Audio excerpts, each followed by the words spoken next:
इसी के कोरस्पोंडिंगली आपने क्या कैलकुलेट किया, आपने कैलकुलेट किया पी एक्स कोमा वाई। तो P X comma Y calculate करने के लिए आपको क्या जरूरत पड़ी, आपको जरूरत पड़ेगी पी एक्स डी।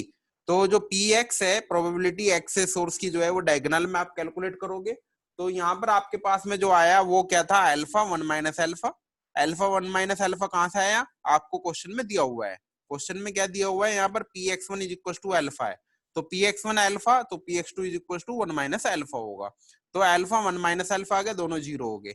अब इन दोनों की क्या करी, क्रॉस, इन दोनों की मल्टीप्लीकेशन की। आपकी मल्टीप्लीकेशन कौन सी होगी, रो की कॉलम में, कॉलम की रो में। ठीक है, तो ये वाला जो रो थी अल्फा और जीरो, इसकी मल्टीप्लीकेशन इसमें हुई वन माइनस पी और पी में। तो अल्फा की मल्टीप्लीकेशन होगी वन माइनस पी में, जीरो की मल्टीप्लीकेशन होगी इसकी पी में। तो यहाँ पर आया आपका अल्फा वन माइनस पी। ठीक है, फिर उसके बाद में अल्फा और जीरो की मल्टीप्लीकेशन इसमें होगी, तो alpha into P plus zero one minus P, तो अल्फा पी रह जाएगा। इस तरीके से मल्टीप्लीकेशन करके पी एक्स कोमा वाई की वैल्यू हमने कैलकुलेट की, जो ज्वाइंट प्रोबेबिलिटी है आपकी। फिर उसके कोरस्पोंडिंगली आपके पास में यहाँ पर X one comma Y one, X one comma Y two, इसका इसके साथ में कंपेरिजन किया था हमने। कंपेरिजन करने के बाद में P X one P X two ये वाली वैल्यू कैलकुलेट हो जाएगी। ये वाली चीज हमने कैलकुलेट क्यों करी है, क्योंकि हमें कैलकुलेट करना था एच वाई स्लैश एक्स। तो H Y slash X entropy का जो फॉर्मूला था, minus summation J is equal to one to N and I is equal to one to M.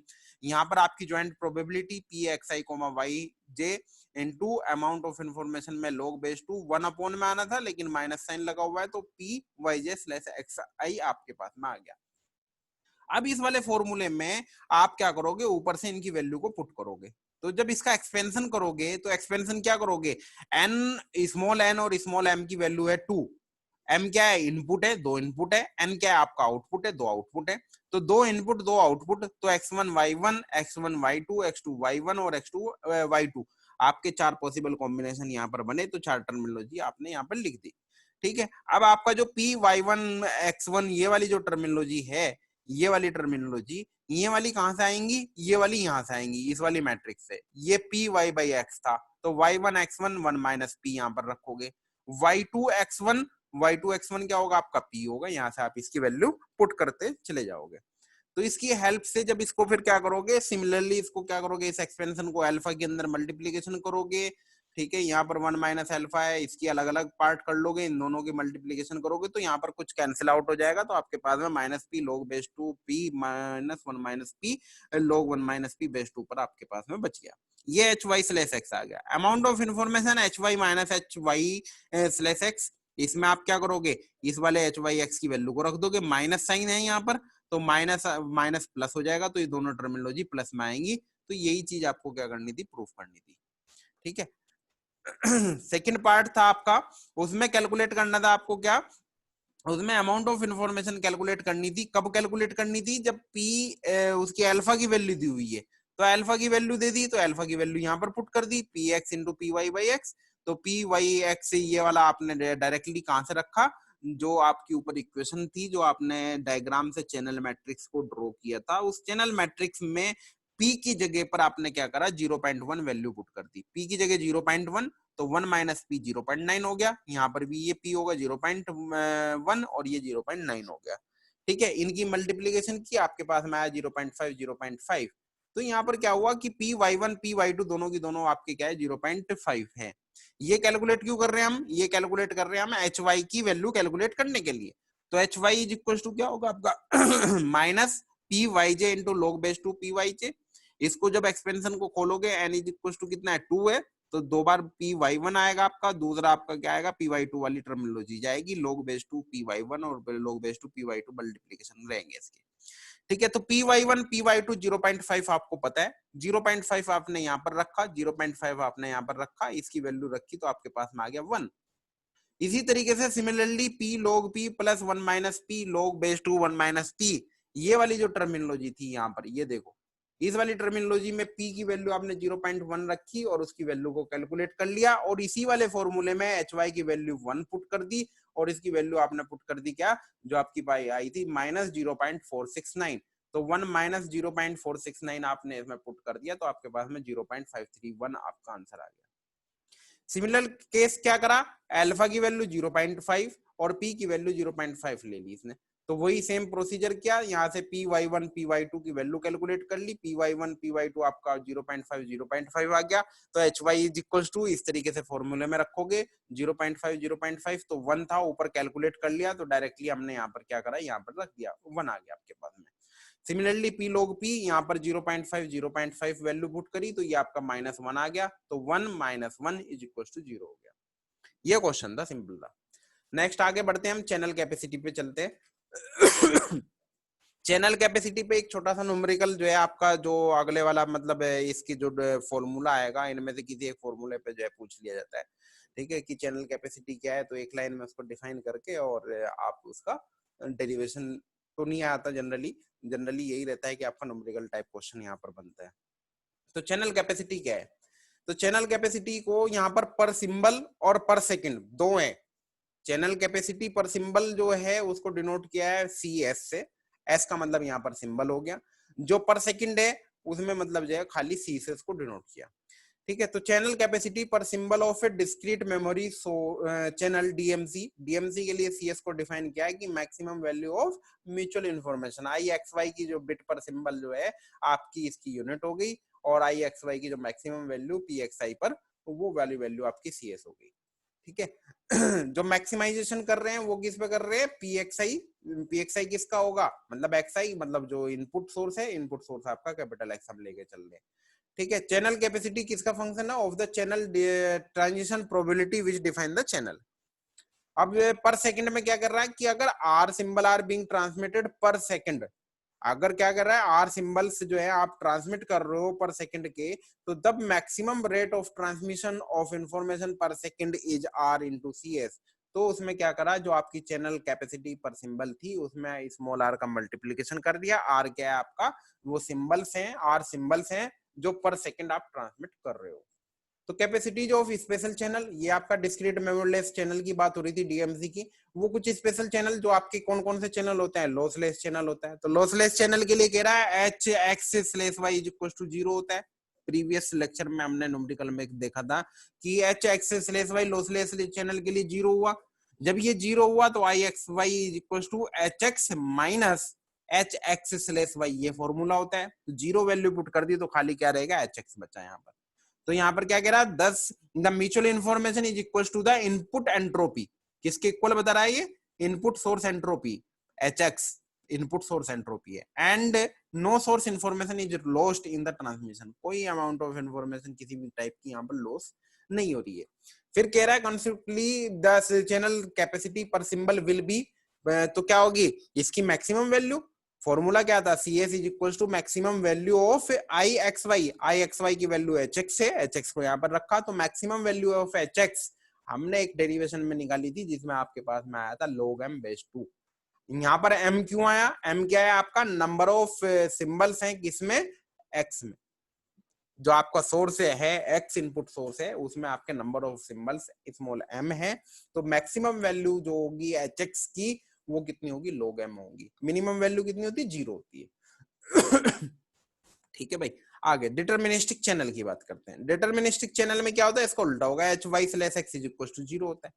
तो HY/X है तो IXY इज इक्वल टू कितना होगा, HY के इक्वल होगा, क्योंकि फॉर्मूला अब क्या यूज करेंगे हम, HY माइनस HY/X। HY/X की वैल्यू अगर 0 है तो ये किसके इक्वल होगा, HY के इक्वल होगा।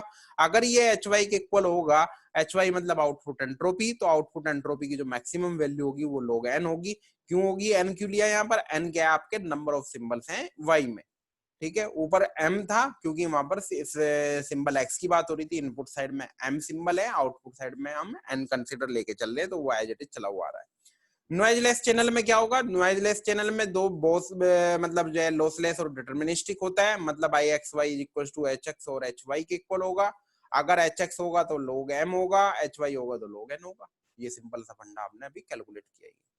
अब बाइनरी सिमेट्रिक चैनल की बात कर रहे हैं। बाइनरी सिमेट्रिक चैनल में क्या होता है, बाइनरी सिमेट्रिक चैनल में म्यूचुअल इन्फॉर्मेशन अभी पुराने वाले न्यूमेरिकल में हमने कैलकुलेट किया था कि HY plus P log P plus 1 minus P log 1 minus P base 2 था।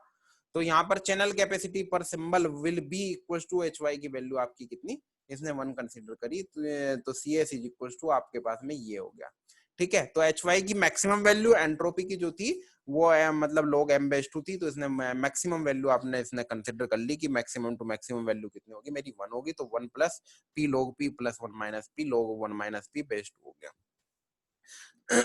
हाँ भाई, नेक्स्ट है वो वाला, ये वाला क्वेश्चन था कि भाई वेरीफाई करना है कि C S is equal to log m होगा, तो C S is the channel capacity of lossless channel and m is the number of symbols in x। ठीक है, तो एच लॉसलेस चैनल की बात हो रही है, तो लॉसलेस चैनल के लिए H X slash Y equal to 0 होगा।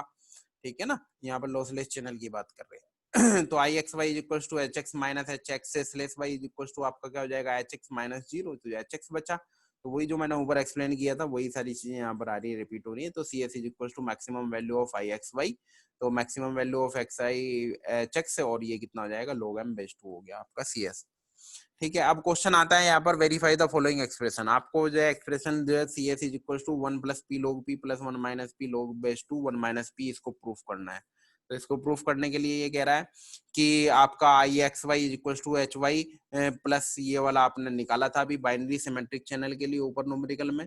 ठीक है, तो ये कह रहा है कि which is the maximum when H Y is maximum. ये मैक्सिमम कब होगी, क्योंकि फॉर्मूला क्या है, maximum value of mutual information. तो maximum value of mutual information कब होगी, जब आपकी एच वाई मैक्सिमम होगी। तो since the channel output is binary, channel output binary है, तो H Y is maximum when each output has the probability of 0.5 and achieved for equally likely input. जब equally likely input होंगे तभी आप जो है प्रोबेबिलिटी 0.5 वो करोगे, मतलब मिलेगी आपको। तो इस केस के लिए आपका क्या होगा, एच वाई आपका 1 होगा। जब एच वाई 1 होगा तो आप वैल्यू एच वाई की यहाँ पर 1 रखोगे और रिमेनिंग पार्ट आपका एज इट इज रहेगा। ठीक है, तब आपकी क्या होगा, चैनल कैपेसिटी जो होगी सी एस वो आपकी हाईएस्ट होगी। ठीक है, ये वाला क्वेश्चन इंपॉर्टेंट है। वैसे पहले भी मतलब कुछ डिस्कशन इसका पहले वाले क्वेश्चन में हो चुका, उसी को जो है थोड़ा सा एडवांस इसने किया है। इसने कहा कि find the channel capacity of binary eraser channel. Binary eraser channel है 15.18 में। ये वाला डायग्राम इसका थोड़ा सा जो है यहाँ पर मतलब डिफाइन नहीं किया इसने सही। ठीक है, तो बाइनरी इरेजर चैनल जो है, जो हमने पहले पढ़ा था, बाइनरी इरेजर चैनल में क्या था, यहाँ पर आपके पास में कुछ एक यहाँ पर सिंबल आ रहा था जिसको हम यहाँ पर लिख रहे थे स्मॉल ई। स्मॉल ई क्या था आपका, एक इरेजर चैनल था। ठीक है ना, जिसमें 2 इनपुट थे और 3 आउटपुट थे आपके। ठीक है, कुछ इस तरीके से कनेक्ट किया गया था। तो उसकी हेल्प से जो हमारा जो आपकी मैट्रिक्स आई थी प्रीवियस क्वेश्चन में, अब कहो तो मैं क्वेश्चन ऊपर खोल के दिखा देता हूँ आप लोगों को, ऊपर बढ़ते हैं थोड़ा सा।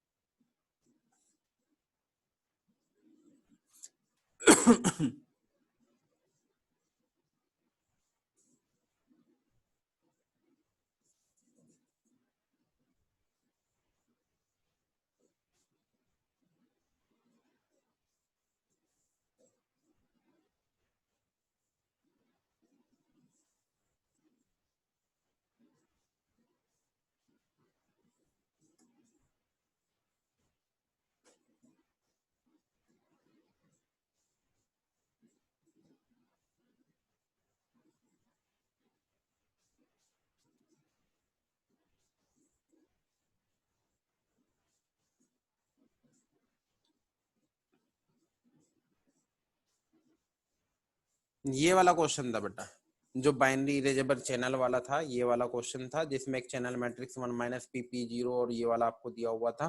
ठीक है, जिसमें y1 एक 0 होगा एक 1 होगा, ई था। इस तरीके से आपका कनेक्टिविटी जो है दिखाई गई थी। ठीक है ना, क्वेश्चन नंबर 15.21 में था।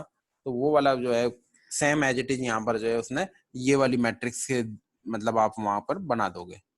ठीक है, तो अब आगे बढ़ते हैं हम।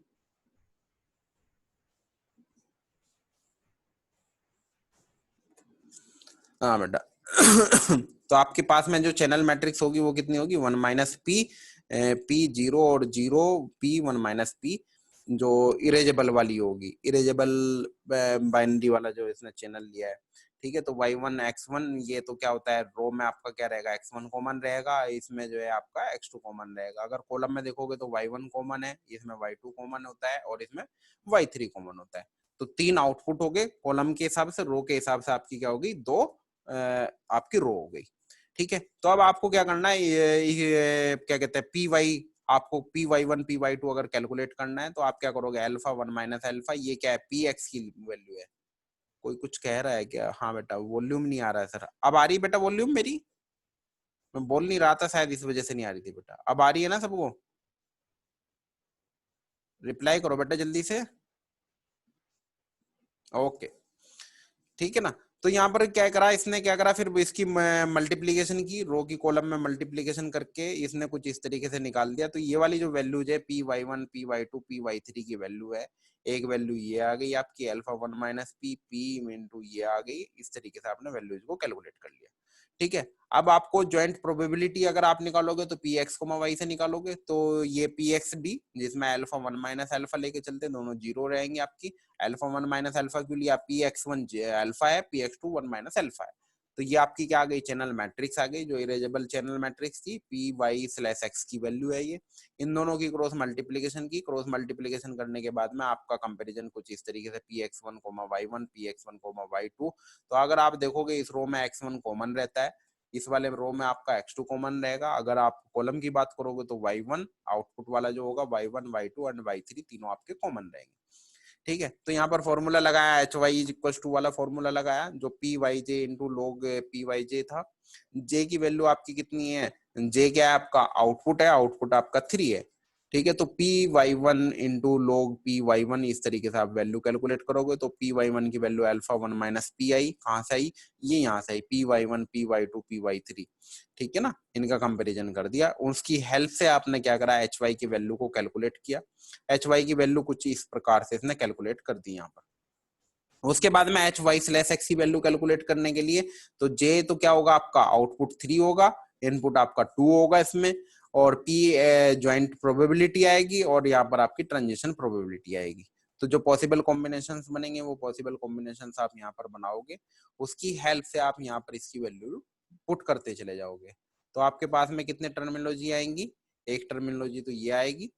ठीक है। ये किसकी आएगी? जब जे और आई दोनों 1 थे। ठीक है। फिर एक टर्मिनोलॉजी ये आ गई 2, और फिर एक ये आ गई 3, और एक ये आ गई आपकी 4।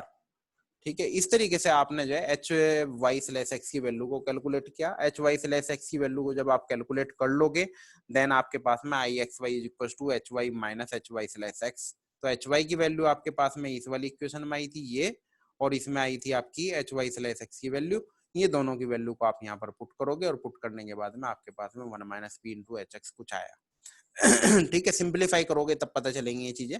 तो सिंप्लीफाई करने के बाद में 1 minus P into H X आया। अब maximum value of I X Y की आपको कैलकुलेट करनी है। तो मैक्सिमम वैल्यू मतलब आई एक्स वाई की जो वैल्यू आई वो पुट कर दोगे 1 minus P into H x. तो इसकी मैक्सिमम वैल्यू क्या होगी? इसकी maximum value of H x अगर 1 में मान लो एंट्रोपी की, तो 1 इंटू 1 माइनस पी, तो 1 माइनस पी आपका आंसर आ जाएगा। तो सी एस की जो वैल्यू होगी वो मैक्सिमम वैल्यू 1 माइनस पी होगी। अब इसमें अगर आप देखो तो मैंने जो कल क्वेश्चन मतलब आज जो सबसे पहले डिस्क्राइब किया था, ये वाला क्वेश्चन बिल्कुल सिमिलर यही पैटर्न फॉलो किया गया है। केवल और केवल क्या चेंज हुआ? ये वाली जो चैनल मैट्रिक्स थी, ये वाली चैनल मैट्रिक्स चेंज हुई बिकॉज ऑफ डायग्राम। ठीक है। जब ये चैनल मैट्रिक्स चेंज हो गई तो सारी चीजें फिर कैलकुलेशन चेंज होगी। नहीं तो पैटर्न जो कैलकुलेट करने का था H Y slash X calculate किया, फिर आई एक्स वाई कैलकुलेट किया। तो आई एक्स वाई पूरा का पूरा क्या करा, यहाँ पर जो फर्स्ट पार्ट था इसका यहाँ तक कैलकुलेट किया उसने इसी की हेल्प से। ठीक है। बिल्कुल सेम टू सेम ये न्यूमेरिकल यहाँ पर था आपका। तो इस तरीके से जो है आप इस तरीके की जो प्रॉब्लम्स है, ये क्वेश्चन है जो मतलब थोड़ा अच्छा सा क्वेश्चन है इसका। इसमें जो ये डायग्राम बनाया हुआ है बेटा, ये क्वेश्चन में ना, ये क्वेश्चन में डायग्राम गलत बनाया हुआ है। ठीक है ना। बाइनरी इरेजेबल चैनल में इस तरीके से नहीं होता। ठीक है। और आप इस चीज को यहाँ पर जो चैनल मैट्रिक्स है ना, इस डायग्राम से इस चैनल मैट्रिक्स को देखोगे तो भी पता चल जाएगा। ठीक है। तो इस चीज को थोड़ा सा ध्यान रखना। ठीक है। नेक्स्ट बढ़ते हैं आगे। Entropy relation for a continuous channel. Continuous channel की बात कर रहा है। देखो जब हम बात कर रहे थे अभी तक हमने जितनी भी बात की वो डिस्क्रीट के केस में बात की। तो डिस्क्रीट के केस में जब बात कर रहे थे, आप जितने भी फॉर्मूले देख रहे थे ना एंट्रोपी के फॉर्मूले हमारे क्या थे? सबके सब समीशन में आ रहे थे। ठीक है। तो हम वहां पर समीशन लगा रहे थे, एच एक्स और एच वाई की फॉर्म में बातें कर रहे थे। और आपके पास में जब कंटिन्यूअस चैनल होगा, कंटिन्यूअस चैनल में हम यहाँ पर क्या करते हैं, आपका इंटीग्रल वाली फॉर्म में लेके चलते हैं, माइनस इन्फिनेटिव टू इन्फिनेटिव। और इसने जो प्रोबेबिलिटी थी उसको कुछ डिनोट कर दिया कि वो फंक्शन है एक्स का, एफ एक्स एक्स करके कुछ है, प्रोबेबिलिटी डेंसिटी फंक्शन बोलते हैं बेसिकली इसको। तो पीडीएफ भी बोलते हैं शॉर्ट फॉर्म में कि ये पीडीएफ है, प्रोबेबिलिटी डेंसिटी फंक्शन है। यहाँ पर जो रैंडम वेरिएबल जो लिया है वो कैपिटल एक्स है, आपका रैंडम वेरिएबल है। तो ये एक मतलब एंट्रोपी हुई एच एक्स की, वो ये वाला फॉर्मूला यूज करते हैं अगर कंटिन्यूअस चैनल की बात हो रही है। ऊपर जितनी भी हमने पढ़ी है वो सारी की सारी डिस्क्रीट चैनल की बातें करी है। ठीक है, जनरली क्वेश्चंस पूछे नहीं जाते, पर ये है कि आपको पता होना चाहिए। तो इसी तरीके से एच एक्स को फिर जो है मतलब ये एंट्रोपी एच एक्स डिफाइन कर दी ऊपर हमने। फिर उसके बाद में कह रहा है कि the average information continuous channel में average information H X minus H X slash Y या H Y minus H Y slash X होगा। तो यहाँ पर एच वाई को डिफाइन कर दिया इन्होंने। एच वाई को डिफाइन किया तो फंक्शन ये पी वाई पीडीएफ वाला ले लिया इसने, प्रोबेबिलिटी डेंसिटी फंक्शन ऑफ जब आपका रैंडम वेरिएबल वाई है। तो उसी तरीके से यहाँ पर log बेस टू आपका एफ वाई वाई होगा, और सबमिशन की जगह पर आप क्या करोगे, इंटीग्रेशन करोगे, और दूसरा इसमें dx और dy का मल्टीप्लीकेशन भी करोगे। ठीक है, जब एच स्लेस वाई होगा तो मतलब आपका 2 बार इंटीग्रेशन होगा, 2 बार इंटीग्रेशन लगा हुआ है तो आपका dx एंड dy दोनों का होगा, दोनों फंक्शंस आप यूज कर रहे हो। तो F X Y X comma Y वही आपका जैसे ज्वाइंट प्रोबेबिलिटी ली थी, तो यहाँ पर प्रोबेबिलिटी डेंसिटी फंक्शन ले रहे हैं हम ज्वाइंट वाला, और यहाँ पर ये आपका ट्रांजिशन वाला। Similarly H Y slash X होगा तो आपका F X Y X comma Y जो ज्वाइंट वाला होगा, और ट्रांजिशन वाला ये प्रोबेबिलिटी डेंसिटी फंक्शन होगा, और dx dy आपका जो है डिफरेंशियल एंट्रोपी के लिए आप यहाँ पर लगा दोगे, दोनों के दोनों आपके क्या रहेंगे, इंटीग्रेशन रहेंगे, माइनस इन्फिनिटी टू इन्फिनिटी उनकी लिमिट हो गई। ठीक है बेटा, आगे बढ़ते हैं। कैपेसिटी है एक एडिटिव वाइट गॉसियन नॉइज होती है, जनरली कम्युनिकेशन सिस्टम में हम यूज करते हैं AWGN। ठीक है, ये एक नॉइज टाइप की नॉइज है। ठीक है, तो उस चैनल की कैपेसिटी क्या होती है वो बता रहा है, और उसको जो है यहाँ पर जो है शैनन हार्टले लॉ भी बोलते हैं। तो कई बार शैनन हार्टले लॉ भी पूछ लेता है, तो एक ये छोटा सा इसका मतलब फॉर्मूला है। तो C S is equal to हमने पढ़ाई है ऊपर की आई एक्स वाई होता है maximum value of I X Y. ठीक है, कंटिन्यूअस की बात कर रहे हैं यहाँ पर जो है मतलब वहां पर हम पी एक्स आई ले रहे थे, तो यहाँ पर क्या लोगे आप, एफ एक्स एक्स लोगे, जो प्रोबेबिलिटी डेंसिटी फंक्शन होगा उसकी वैल्यू जो मैक्सिमम होगी। तो उसके केस में इसकी जो फॉर्मूला होता है 1/2 log बेस टू 1 प्लस SN bit per symbol sample sorry आपका होगा। वेयर S/N जो आपको होता है ये सिग्नल टू नॉइज रेशो होता है। S/N is the signal to noise ratio at the channel output. Channel output में जो सिग्नल टू नॉइज रेशो आपको मिल रहा है वो आपका यहाँ पर S/N से डिनोट किया। तो जो चैनल कैपेसिटी हुई, तो एक तरीके से चैनल कैपेसिटी आपकी कितना, ये वाला फॉर्मूला आप यूज करोगे। If the channel bandwidth B hertz, अगर चैनल की बैंडविड्थ आपकी B है तो then the output yt is also band limited signal. तो आपका yt जो आपका आउटपुट सिग्नल है वो बैंड लिमिटेड होगा, completely characterized by its periodic sample value, and the Nyquist rate आपका कितना हो जाएगा फिर 2b सैंपल्स पर सेकंड होगा। ठीक है, बैंडविड्थ दी हुई है आपको बी की, तो आपका नाइक्विस्ट रेट 2b हो गया। तो नाइक्विस्ट जो रेट था उस रेट से मल्टीप्लाई कर दोगे तो आपकी क्या आएगी, कैपेसिटी आ जाएगी पर सेकंड की। तो कैपेसिटी पर सेकंड अगर आपको कैलकुलेट करनी तो rate 2b into C S की वैल्यू ये आपकी, तो 2 b इंटू 1/2, 1/2 से 2 कैंसिल आउट हो गया, तो b बचा आपके पास में, log बेस टू 1/SN बचा। तो ये वाली जो इक्वेशन आई आपकी, ये आपकी शैनन हार्टले लॉ होता है। तो C is equals to B into log base to 1 plus S/N, where S/N is the signal to noise ratio। इस वाले फॉर्मूले पे आपके न्यूमेरिकल्स अक्सर बन जाते हैं छोटे छोटे से। ठीक है, तो ये आपका हो गया। Then channel capacity detail study कर लेते हैं। डिटेल स्टडी में क्या कह रहा है कि फॉर्मूला जो C is equal to B log base two 1 plus S/N था आपका, where B capital B the channel bandwidth है हर्ट्ज में, S क्या आपकी सिग्नल पावर है, N आपकी क्या नॉइज पावर है। S सिग्नल पावर और N नॉइज पावर है। ठीक है, ये एक्सप्रेशन आपका, इसको प्रूफ करने के लिए इसने जो है कुछ यहाँ पर जो है एक्सप्लेन किया कि let us present a proof of channel capacity formula based upon the assumptions कुछ करने हैं। तो that if a signal is mixed with noise, कोई सिग्नल है उसको मिक्स कर दिया नॉइज के साथ में, and the signal amplitude can be recognized only within the root mean square noise voltage.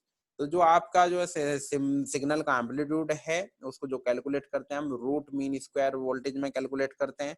Other words में कह रहा है we can say that the uncertainty in recognized the exact signal amplitude is equals to the root mean square noise voltage।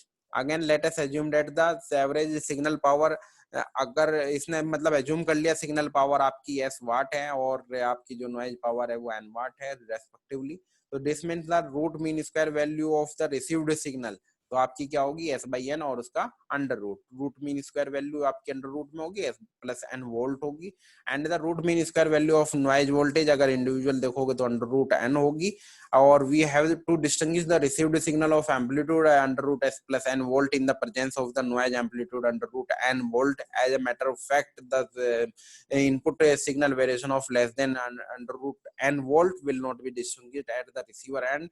तो आप क्या कर रहे हो, कुछ कुछ विदाउट एरर मतलब जो एक्सप्लेन कर रहे हैं वो क्या कह रहा है कि रिसीवर एंड पर जो मुझे रिसीव हुई वो under root S by S plus N हुई, जो रिसीव्ड सिग्नल है, ठीक है। जो मेरा जो नॉइज थी वो अंडर रूट एन थी, तो यहाँ पर m की वैल्यू को हमने कैलकुलेट की, where m is the maximum value, तो ये आपका क्या हुआ अंडर रूट में अंदर चला गया, तो s by N plus N n by N, तो वह n बाई एन आपका 1 हो गया और plus s by N as it is रह गया। ये एक्सप्रेशन आ गया आपका maximum value of information carried by each pulse having under root 1 plus s by N distinct level is given by.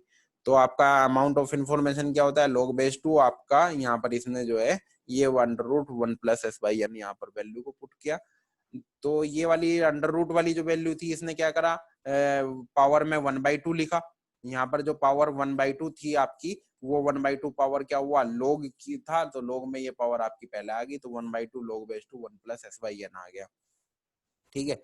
तो इस तरीके से कह रहा है कि मतलब अगर यहाँ पर मैक्सिमम के पल्स पर सेकंड आप ट्रांसमिट कर रहे हो तो के पल्स है, तो यहाँ पर के से मल्टीप्लीकेशन हो जाएगा उस फॉर्मूले में, के by 2 log base 2 1 plus S by N bits per second हो जाएगी, ठीक है।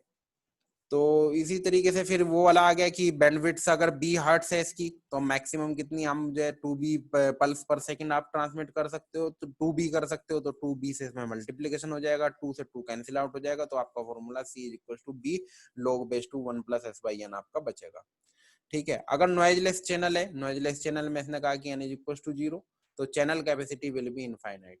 अगर नॉइजलेस चैनल की बात कर रहे हैं तो n 0 होगा, और n 0 होगा तो चैनल कैपेसिटी इनफाइनाइट होगी, और however practically in n is always finite, n जो होता है वो कभी भी, नॉइज जो होती है वो कभी भी जीरो नहीं, तो वो फाइनाइट है, तो therefore the channel capacity is finite, तो चैनल कैपेसिटी भी आपकी क्या होगी, फाइनाइट ही होगी।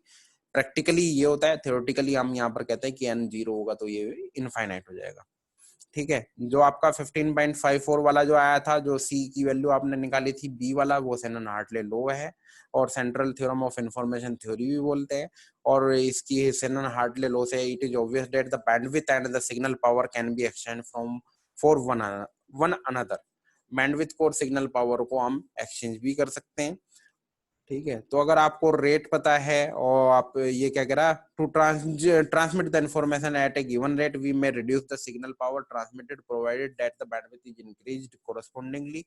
अगर आपकी सिग्नल पावर ट्रांसमिट हो रही है जो आपको प्रोवाइड हुई, तो बैंडविड्थ आपकी क्या हो सकती है, इंक्रीज कर सकते हैं। उसी तरीके से जो है बैंडविड्थ में भी reduce if we have to increase the signal power, अगर सिग्नल पावर को इंक्रीज करोगे तो बैंडविड्थ को आप रिड्यूस कर सकते हो, ठीक है। In as a matter of fact, the process of modulation is actually a means of effecting this exchange between the bandwidth and signal to noise ratio, ठीक है। अगर आप प्रोसेस मॉड्यूलेशन की बात करते हैं तो उसमें जो इफेक्ट है वो exchange between the bandwidth and signal to noise ratio का है, ठीक है। नेक्स्ट अगली लेक्चर में हम डिस्कस करेंगे, टाइम भी बहुत कम बचा हुए, ठीक है बेटा, थैंक यू सो मच।